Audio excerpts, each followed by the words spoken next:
শুনক সকলোৱে, মামাই কি বুলি কৈছে, বিয়াৰ কথা কৈছে মামাই, মানে সৰু সৰু ল'ৰাকেইটাৰ, আৰু মানে দুজনী পাৰিলে জেল হ'ব বুলি কৈছে। তই সকলোৱে শুনক ভিডিঅ'টো, তাৰপৰা ৰিপ্লাই অলপ ময়ো দিছোঁ মানে।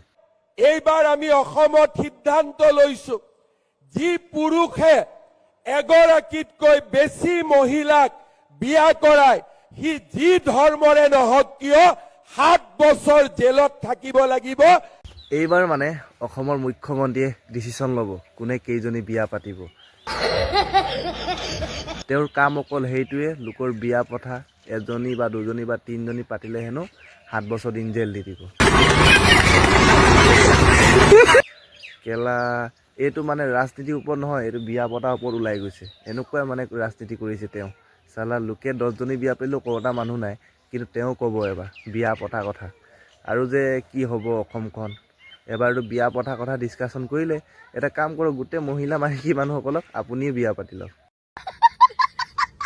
আমাৰ অসমৰ। এনেও আপুনি বিয়া পাতিছেই 10,000 10,000 20,000 25,000 টকা দি পিনা, আৰু এতিয়া আপুনি পাতি লওক, তেতিয়া বহুত ভাল হ'ব। তেতিয়া এইকেইটা মতা কাম নাই আৰু, সেইবিলাক মতা কাম নাই, আপুনি হ'ব আৰু চবৰ।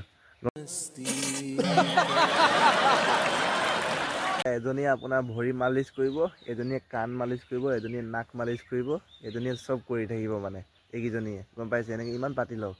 এনেও এতিয়া ফেব্ৰুৱাৰীৰ পৰা 8,000 টকা কৰি দিবই, মানে চব দিবই। সেইবিলাকে কাম আৰু চব অসমৰ ঋণ লৈ পিনে পুৰা ডাঙৰ ডাঙৰকৈ ডাঠ কিনে ঋণ লৈ লওক, লৈ পিনে চবকে অকল পইচাই দি থাকক।